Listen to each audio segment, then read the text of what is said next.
prochaines interviews. Si jamais vous voulez venir participer avec nous, parce que je le rappelle, c'est le format mini formation. Donc en gros, vous m'envoyez un petit mail à hugo100h.tech@gmail.com, vous m'expliquez votre projet, on s'appelle 10 minutes, je vous dis, j'essaye de trouver plutôt l'invité qui correspond à votre secteur d'activité, et après, du coup, vous pourrez venir lors de l'interview, expliquer votre projet, prendre des conseils et toujours plus de valeur. Donc, étant donné que voilà, c'est un peu compliqué de trouver la personne idéale à chaque fois, j'ai décidé de faire un petit jeu, comme je l'ai dit tout à l'heure, enfin un petit jeu. J'ai pris les cas pratiques, 3 cas pratiques pour les entreprises. Donc là, on remet la casquette cybersécurité. Ouais. Et 3 cas pratiques pour du coup une entreprise qui aurait des problèmes du coup de fuite de données, on va voir ça après. Et 3 cas pratiques dans la vie perso. Oui. Voilà. Okay. Donc du coup, on va direct commencer pour essayer de voir comment on peut gérer ces attaques avant et après, pour toujours avoir ces 2 points de vue et essayer d'aider les gens si jamais ça leur arrivait ou si ça leur arrivera. Voilà. Alors aujourd'hui, la problématique qu'il y a, alors évidemment les pratiques de base simples, c'est d'avoir un plan de reprise après incident. Ça, toutes les grosses entreprises l'ont, c'est-à-dire demain il y a un incendie, il y a un vol, il y a quoi que ce soit. Qu'est-ce qu'on fait après? Comment on fait une fois que l'assurance a remboursé tout le matériel? Comment on restitue les données? Ça, c'est dans le meilleur des mondes quand tout va bien. Dans la réalité, on voit beaucoup d'entrepreneurs, quelle que soit la taille de l'entreprise, où les données ne sont pas structurées, tout est mis en vrac sur le bureau. Quand on fait enregistrer, c'est dans le dossier de téléchargement. Ouais. Peut-être des données sensibles ou importantes sont dans des dossiers là où ça ne devrait pas être. Il n'y a pas de classement, on fait tout à l'arrache. Voilà. Donc ça, c'est la grosse problématique. C'est qu'aujourd'hui, on pourra toujours donner les meilleurs conseils du monde. Mais derrière, si moi, quand j'étais plus jeune, j'avais fait une intervention à l'époque de ma première entreprise. L'entreprise avait pris feu. Tout avait pris feu. Et la secrétaire, elle était venue avec des cassettes, donc on avait tout installé le matériel informatique. Et elle était venue avec les bandes, à l'époque c'était des bandes magnétiques, pour restaurer les données. Elle en avait 7 en tout. Je mets la première bande vierge. Je mets la deuxième bande vierge. Les 7 bandes étaient vierges. Donc toutes les données étaient pas bonnes. Tout était perdu. Donc là c'était catastrophique parce que là c'était 40 personnes là, mises sur la paille. Là c'est vraiment... c'est trop démentiel pour reconstituer tout ça, même humainement, c'est impossible. Donc là, l'entreprise a mis la clé sous la porte. Voilà, tu vois, ça c'est un drame. Ouais. Et c'est malheureusement le reflet de ce qui se passe aujourd'hui. C'est que quand tout va bien, mais je peux te garantir qu'aujourd'hui, il y a 80% des entrepreneurs qui ne prennent pas en considération ce risque-là, que si demain, même le smartphone, il y en a qui disent « Ah, mais il faut que je change de téléphone ». Quand tout va bien, mais le jour où tu le perds, on te le vole, il est cassé, tout ce que tu veux, et les mots de passe, sans compter les mots de passe qui sont un peu toto titi tutu, ou alors mot de passe 01, mot de passe 02, arrivé à un moment, tu te dis... Et là, donc, alors évidemment, les bonnes pratiques, c'est d'avoir un plan de reprise après incident. C'est-à-dire que moi, je fais des formations là-dessus d'ailleurs, pour les entreprises qui le souhaitent. C'est-à-dire que de lister tous les risques possibles et d'avoir un minimum, un socle de reprise, après quel que soit le risque qui peut arriver. C'est-à-dire incendie, attaque cybersécurité ou un truc comme ça. Là d'ailleurs pour une entreprise, ce que j'avais préconisé, c'était d'avoir 3 PC neufs, mais avec la base de l'image disque de tout. S'ils avaient une cybersécurité, les 3 serveurs, il est branché, ils étaient paramétrés que pour ça. Et soit alors, il y avait un décalage de données, mais en attendant, ils avaient l'outil pour fonctionner. Donc voilà. Alors, là, ils avaient sécurisé et ils avaient économisé. On leur demandait une rançon de l'équivalent de 200 000 € en Bitcoin. Donc voilà, mais 200 000 €, toutes les entreprises n'ont pas cette trésor-là. Donc, clac, 3 serveurs, bim, bim, bim. Alors après, les données, le temps qu'elles reviennent, ça a mis 3 semaines, mais en attendant, ça leur a coûté que 3 serveurs. Donc, Ouais. Le calcul est vite fait. Donc c'est aujourd'hui c'est un peu des plans comme ça, c'est d'avoir toujours un plan B, un plan C. Toujours, il n'y a pas que le plan B, quoi. Il y a le plan C, il y a le plan D, parfois jusqu'au Z. Donc aujourd'hui, c'est vraiment que les entrepreneurs aient conscience que l'information aujourd'hui est une richesse et qu'il ne faut pas faire n'importe quoi avec. Donc les bonnes pratiques, c'est des plans de reprise après incident. C'est qu'est-ce qu'on fait, il y a eu le feu, il y a eu un vol, il y a eu une perte, il y a eu voilà. Qu'est-ce qu'on fait? Mais c'est pas compliqué, hein. Vous prenez une feuille blanche, vous notez, si demain on vole mon serveur, j'en rachète un. D'accord. Les données, elles sont stockées où? Sur mon disque dur externe. Ok, mon disque dur externe, est-ce que j'ai une copie? Parce que s'il casse aussi, comment je fais? Et ainsi de suite. Est-ce que j'ai une copie cloud? Est-ce que j'ai un truc décentralisé? Est-ce que quelqu'un a un double? Et ainsi de suite. Donc c'est toutes ces questions-là qu'il faut se poser. Comment je remplace l'existant? Et aujourd'hui, en fait, il faut faire le deuil de ce qui existe.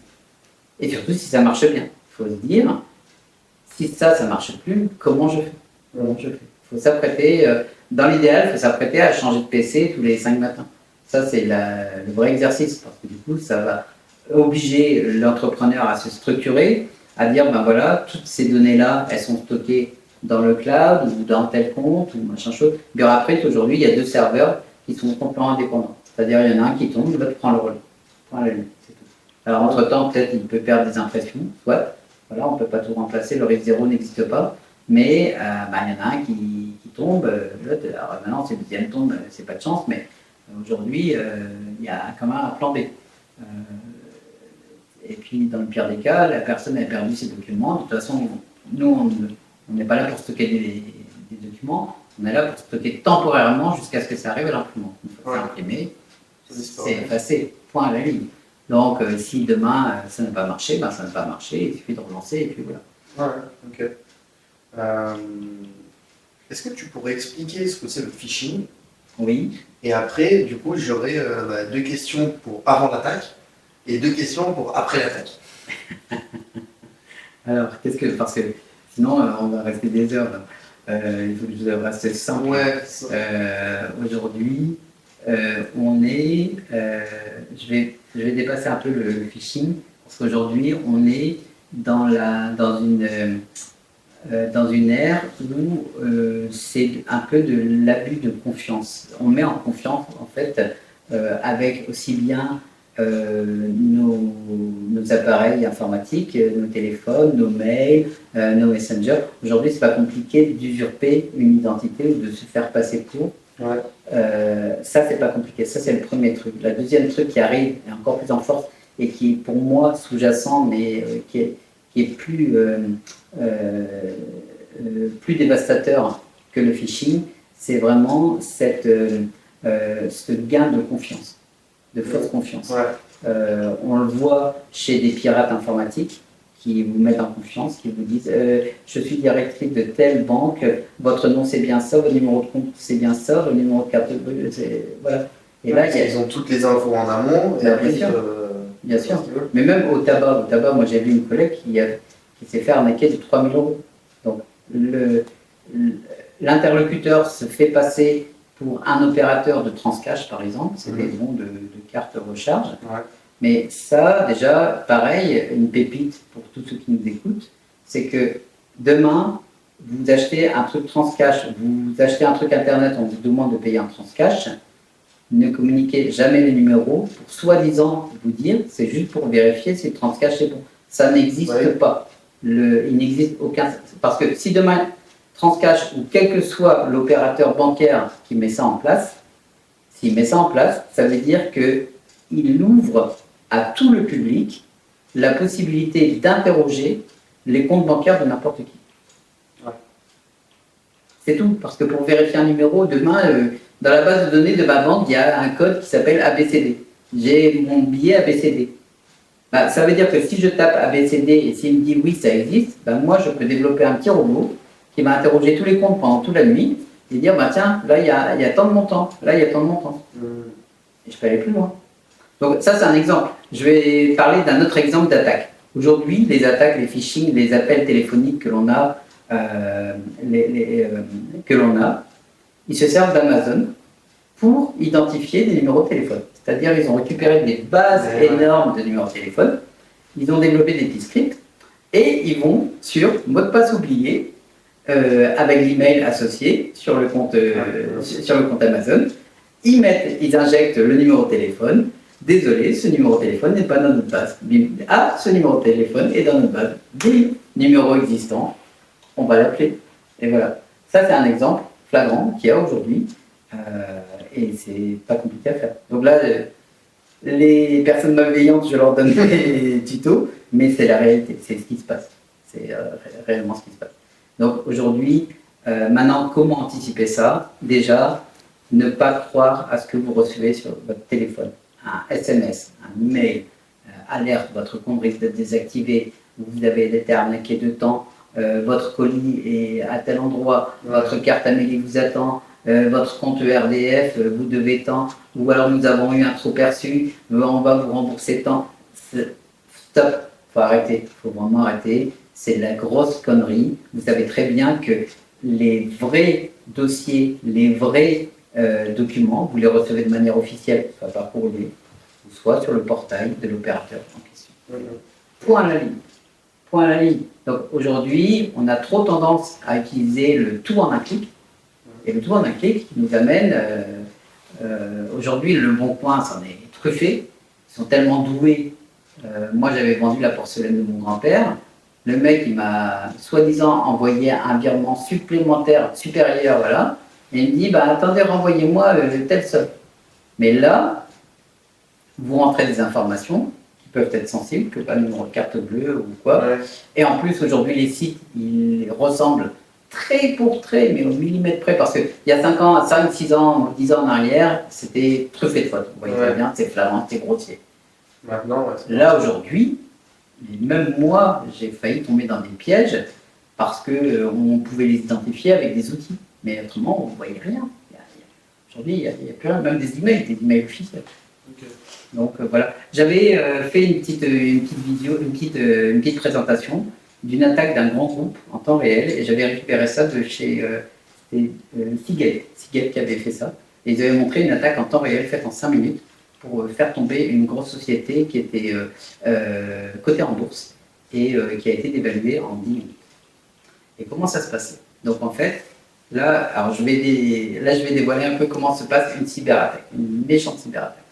Cyberattaque, donc déjà, au tout début, je crée un profil LinkedIn. Là, je suis en train de donner, ne faites pas ça, hein, parce que là, de toute façon, spoiler, moi, je me dégage de toute responsabilité. Ce que je veux dire, là, c'est vraiment des carrières qui se sont passées. Donc déjà, on va sur LinkedIn, on crée un profil pro. Un profil pro. Mais il faut le rendre crédible. Donc pour ça, on choisit des grands groupes, de grosses sociétés qui ne sont pas réellement suivies, où il y a une telle masse d'employés LinkedIn, qu'on dit, ben voilà, on travaille chez un tel et tout ça. On crée un petit CV, mais voilà, on sait très bien que quand on va cliquer sur le lien de telle société, on va retomber sur une grosse page et tout ça, donc on se dit, ah, c'est crédible, parce que c'est vrai, qu'est-ce qu'on peut vérifier? Si ce n'est que d'appeler un interlocuteur. Donc voilà, on fait 5-6 liens comme ça. Donc voilà, j'ai mon profil LinkedIn qui est pro. Et là, donc, je me fais maintenant passer pour un client d'une société qui veut acheter, qui veut passer une grosse commande, mais qui veut affaire au directeur commercial. Donc, on demande, on appelle, quel est l'email du directeur commercial? On te le donne. Donc, tu écris, voilà, je suis un tel, machin chose, j'ai besoin de temps de commande pour ma société, je ne suis pas à mon bureau, je suis beaucoup en déplacement, donc vous pourrez plutôt me joindre que par message. Si je joins mon lien LinkedIn, tout ça, tout est clair, la signature. Et là, le directeur commercial, merci, voilà, alors notre catalogue, machin chose et tout ça. Là, je récupère la signature du directeur commercial. Je prends le nom de domaine, je change une lettre. Juste une lettre du nom de domaine. Je crée un nom de domaine. Là, je commence à préparer l'attaque. Donc à partir de là, avec ce nom de domaine, où j'ai modifié une lettre, dans l'idéal, hein, évidemment, je commence à créer plusieurs mails. Je prends tous les noms des personnes visibles sur le groupe LinkedIn et je prends le nom du directeur. Et je crée une adresse mail avec le nom, prénom du directeur, puisque je sais très bien maintenant, vu que le directeur commercial m'a écrit, je déduis que son email, par exemple, c'est pdupont@entreprise.com, et ben que toutes les personnes dans l'entreprise, ce sera la première lettre du prénom, point le nom, @entreprise.com. Donc, si le directeur s'appelle Pierre Durand, ben, je vais mettre P Durand avec le nouveau nom de domaine que j'ai créé. Je vais créer une fausse signature en son nom. Je vais mettre un fichier PDF déroulé et je vais récupérer ensuite tous les emails de tous les employés. Donc, je vais aspirer tous les emails. Et à partir de là, j'envoie un emailing à tout le monde en disant urgent, en mettant des mots forts, en disant bien que les personnes qui n'auront pas lu ce mail et n'auront pas pris en considération le PDF risqueront d'avoir des conséquences. Donc, et là, quand on clique sur le PDF, un seul clic, un seul fichier, un seul clic. Ça y est, porte ouverte. okay. Et là, ça y est, là on injecte et là ça fait très mal. Et là ça va très très vite. Et là on perd le contrôle. J'avais une question par rapport à ça. Je savais que du coup, en ouvrant un fichier PDF, qui du coup, ça s'appelle un malware, si je dis pas de bêtises. Oui. Enfin, oui, on a un malware. Un fichier PDF, en fait, un fichier, tel qu'il soit, il a entre guillemets, une partie en tête, elle est structurée en plusieurs parties. Il y a l'entête qui va identifier le fichier, qui va dire que c'est bien un JPEG, un PNG, un PDF ou quoi. Ensuite, tu as tout le contenu du fichier et tu as la partie de fin du fichier en fait qui va permettre d'éviter ce qu'on appelle les end of file, en fait les structures de fichiers qui sont erronées en fait et que les systèmes refusent de plus en plus parce que c'est les portes ouvertes au virus. Ouais. Mais dans l'entête, on peut maintenant mettre aujourd'hui un petit virus, c'est pas compliqué. Un virus, c'est quoi? Un ordinateur, c'est un calculateur qui est capable de faire tout ce qui est logique et arithmétique. Un virus, c'est quoi? C'est un logiciel qui va rendre la machine illogique et inarithmétique, tout simplement. Donc, on va trouver des failles pour aller directement au processeur et dire au processeur de faire des choses incohérentes. Voilà comment c'est. Aujourd'hui, les failles, on a des failles parce qu'il y a des couches tampons mémoire, il y a des choses à améliorer. C'est comme ça qu'on a les virus. Aujourd'hui, il y a des virus qui auront plus pour vocation d'attaquer du hard, c'est-à-dire un processeur, une mémoire, quelque chose comme ça, ou d'autres, un logiciel. Comme par exemple certains jeux qui étaient là pour infiltrer des informations des logiciels bancaires, par exemple. C'est très vaste. Donc, aujourd'hui, c'est plus vraiment de réagir en tant que bon père de famille et de prendre du recul. Moi, j'applique toujours la règle des 72 heures. C'est une règle qui m'appartient, que je me suis toujours dit de créer. C'est quand il y a un choix ou une décision à prendre, c'est de laisser passer 72 heures. Okay. Parce que les premières 24, c'est vrai, c'est faux, tu te poses toutes les questions du monde. La deuxième, tu as passé une nuit, en fait, tu commences à tasser. Et le troisième, tu commences à avoir un début de clairvoyance. Et là, tu te dis, bon, qu'est-ce que je fais? Alors, c'est sûr, c'est facile à dire comme ça, mais quand tu as des cyberattaques, tu interviens toujours sur le feu. Donc, tu ne peux pas non plus le laisser brûler 72 heures. Oui, c'est sûr. Mais, et du coup, par rapport à ces fichiers, est-ce que c'est pareil sur un lien? Alors, un lien va te rediriger vers un site web. Ouais.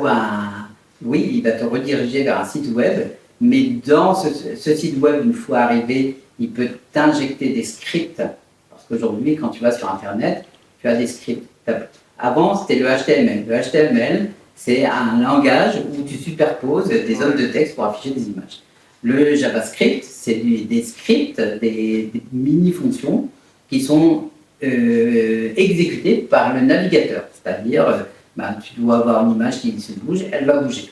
Voilà, ça c'est les scripts. Mais ça ne fait pas que ça, parce qu'aujourd'hui, dans les scripts, on a aussi les cookies, on a des informations liées à l'environnement du navigateur pour dire oui, je vais afficher ta page bancaire, ou non, je ne peux pas l'afficher, c'est pas assez sécurisé.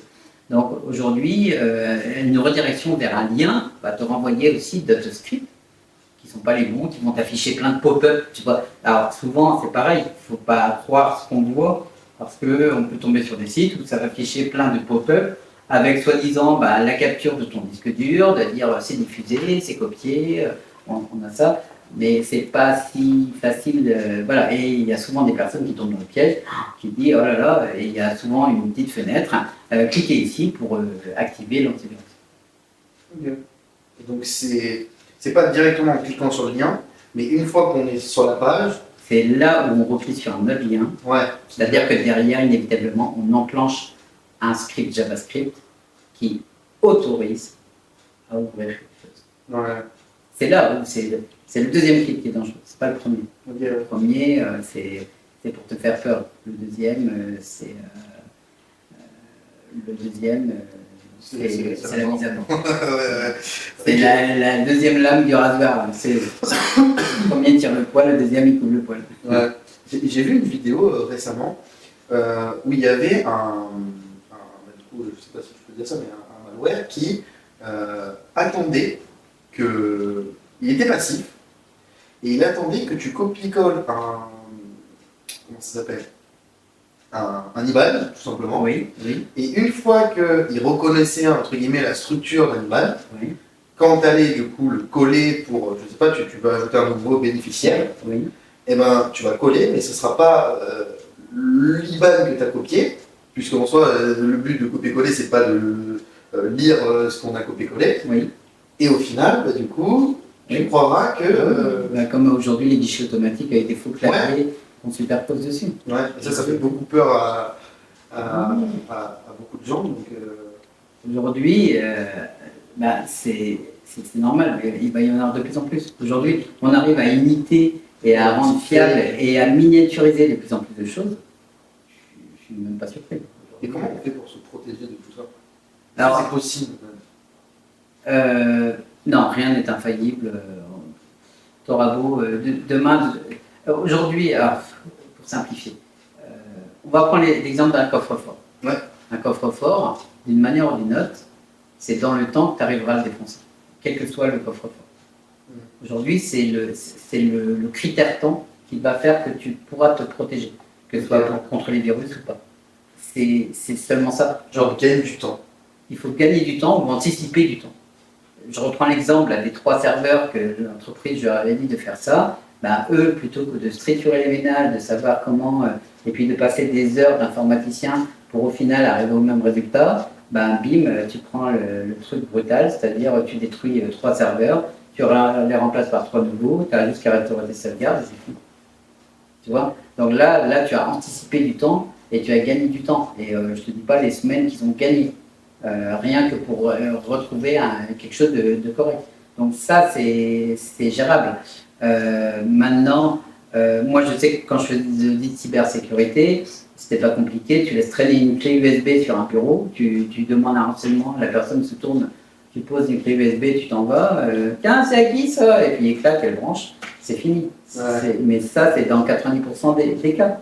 Alors, à part... C'est l'humain qui en soi est la plus grande faille. Ah mais ça c'est clair, il y aura toujours la curiosité, ce qui est normal.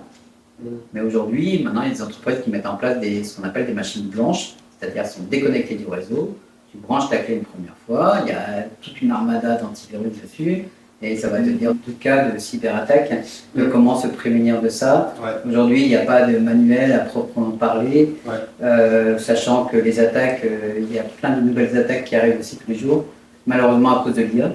Parce qu'aujourd'hui, on met en place des scénarios beaucoup plus vicieux et plus pertinents et plus poussés. Donc, et plus automatisé sûrement. Et plus automatisé, donc ça permet de mettre en place des scripts. Aujourd'hui, c'est plus de déjouer l'humain, en fait, tout simplement. Et comment dire, et de prévenir des risques. Là, je reviens donc, toujours sur l'exemple de la société à qui j'avais préconisé d'acheter 3 serveurs, de les garder en stock. Donc c'était que ça, et c'est vrai que le jour où on a mis ça, le jour où ils ont eu l'attaque, allez, en 3 heures c'était rétabli, donc ça n'a coûté que 3 heures d'interruption de l'entreprise, ce qui est énorme. Et les négociations, et puis sans compter les finances de l'entreprise. Et là, au final, en 15 jours, ils avaient restauré toutes les sauvegardes. Et, voilà, donc en fait, résultat, ils ont réussi à quand même minimiser le risque et le danger. et surtout aussi de prendre les bonnes pratiques. Et l'avantage aussi, c'est que les anciens serveurs, du coup, on avait le temps pour les mettre cette fois-ci en salle blanche pour les analyser et comprendre mieux d'où venait l'attaque et comment c'était venu. Ouais. Donc là, voilà, ça c'est des exemples. Alors c'est sûr, c'est coûteux, hein, mais parfois il vaut mieux avoir un PC sous le coude qui est vierge, qui n'a rien, qui marche bien, et du coup rebondir comme ça. Parce qu'aujourd'hui, la plus grosse problématique, c'est juste de gagner du temps. C'est le temps. Moi, je me rappelle quand j'étais aux États-Unis, aux États-Unis, le marché du spam, c'est un très gros marché, c'est très juteux. C'est un marché très très juteux. Le spam email, c'est un marché très juteux. Okay. Et un jour, un petit jeune qui avait qui avait créé un anti-spam, mais vraiment très puissant. Mais personne n'avait réussi à casser son code. Personne. Et sauf qu'il avait mis sur sa page un bouton avec marqué Donate, de donation en fait, et les gens pouvaient. Et qu'est-ce que les cyber-attaqueurs ont pu faire? Ils ont fait un don de 200 000 $ avec des cartes volées sur le darknet. Le fisc s'en est mêlé, il a dit oh là là, argent détourné, hop, redressement fiscal, il a mis la clé sur le dos. Ah ouais. Voilà. Et là, on parle même pas de cyberattaque. Oui, c'était juste, mais du coup, c'était quoi l'intérêt? De le faire tomber. De le faire tomber, parce qu'il avait un anti-spam tellement puissant que là, ça dérangeait les autres, et donc du coup, pour sortir du marché, voilà. Et il ne pouvait pas reprendre sa technologie Non, mais en attendant, il a plus d'emmerdes administratives qu'autre chose, et voire même interdiction d'exercer, parce que le temps que... Donc aujourd'hui, les attaques ne sont pas toutes que cyberattaques. Elles sont aussi stratégiques, et de plus en plus. Donc, c'est pour ça, là, aujourd'hui, c'est de réfléchir plan A, plan B, plan C. Après, le risque zéro n'existe pas. C'est impossible, voilà, et je reprenais l'exemple du coffre-fort. Demain, c'est plus une question de temps. Le truc infaillible, ça n'existe pas. Enfin, moi, je serais surpris que ça existe. Il y aura toujours quelque chose. Il y a une techno, il y a une contre-techno tout le temps. L'ombre et la lumière, le chaud, le froid. Voilà. Moi, j'avais juste une petite dernière question par rapport justement aux antivirus. J'ai un antivirus sur mon PC et j'utilise également uBlock Origin sur Chrome, enfin sur mes différents moteurs de recherche. C'est quoi la différence? Parce que j'avoue que je ne sais pas. Est-ce que ça sert à quelque chose autant l'un que l'autre? Alors aujourd'hui, il y a des antivirus. Alors c'est ça que je reproche un peu aujourd'hui. Aujourd'hui, il y a beaucoup d'antivirus qui sont sur le marché. Il y a des leaders quand même, mais il ne faut pas oublier que deux antivirus installés sur la même machine font l'effet inverse. C'est-à-dire les deux se marchent dans les pieds, donc se tirent dans les pattes. Donc résultat, au lieu de vous protéger, en fait, ils se tirent dans les pattes. Donc résultat, vous dégradez votre protection.